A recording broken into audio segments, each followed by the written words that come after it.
Hello అందరికీ నమస్తే. నిన్న చూసుకున్నాం కదా, మేకింగ్ ఆఫ్ ఇండియన్ కాన్స్టిట్యూషన్ గురించి కొన్ని ఇంపార్టెంట్ పాయింట్స్. ఈరోజు ఏం చేసినామంటే, ఈ ఇండియన్ కాన్స్టిట్యూషన్ చేసుకోవడానికి ఈ డ్రాఫ్టింగ్ కమిటీ దేశాలను తిరిగిందో, సో ఆ దేశాల నుంచి ఈ భాగాలు తీసుకున్నాము. అంటే అక్కడ అక్కడ మనకు నచ్చిన ఇంపార్టెంట్ పాయింట్స్ ఏ దేశాల నుంచి మనం తీసుకున్నామో అవి ఈ వీడియోలో డిస్కషన్ చేద్దాం. సో బారోడ్ ఫీచర్స్ అంటే ఏ దేశాల నుంచి ఏం తీసుకున్నామో, ఇది బ్రిటిష్ ప్రభుత్వం ఉన్నప్పుడు 1935 యాక్ట్.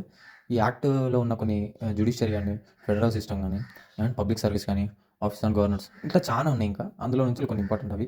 సో ఇంగ్లాండ్ నుంచి ఏం తీసుకున్నాం అంటే bicameralism, cabinet system, PM, CAG and office of speaker. So ఇట్లాంటివి ఏం తీసుకున్నాం. యూఎస్ఏ నుంచి వచ్చేసి fundamental rights, president, vice president, independence independence of judiciary, impeachment of president, removal of judges. So ఇవి కెనడా నుంచి చూసుకున్నట్టే సెంట్రల్స్కి ఇవ్వడం కానీ, అపాయింట్మెంట్ ఆఫ్ గవర్నర్స్ కానీ, గవర్నర్ వ్యవస్థ మొత్తం ఈ కెనడా నుంచి తీసుకున్నాం.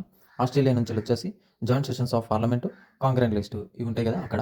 సౌత్ ఆఫ్రికా నుంచి వచ్చేసి అమెండ్మెంట్ ఆఫ్ కాన్స్టిట్యూషన్ 368 ఏదైతే ఆర్టికల్ ఉందో, సో కాన్స్టిట్యూషన్ అమెండ్మెంట్ చేస్తాం కదా, అది ఈ ఆఫ్రికా నుంచి తీసుకున్నాం.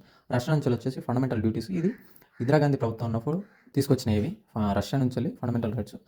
సో జర్మనీ నుంచి చూసుకున్నట్టే suspension of fundamental rights national emergency టైంలో. ఫ్రాన్స్ నుంచి చూసుకుంటే లిబర్టీ, ఈక్వాలిటీ, ఫెటర్నిటీ అనే అంశాలను తీసుకోవడం జరిగింది. సో ఇవి ఇంపార్టెంట్ టాపిక్స్. ఇదేది వేరే దేశాల నుంచి మనం తీసుకున్నాయి. సో ఇట్లా రోజు ఒక వీడియో వస్తుంది, చూడండి ఖచ్చితంగా. మీకు ఏ మాత్రం నేను చేసే వీడియోస్ నచ్చినట్టయితే లైక్ చేయండి, సబ్స్క్రైబ్ చేసుకోండి ప్లీజ్.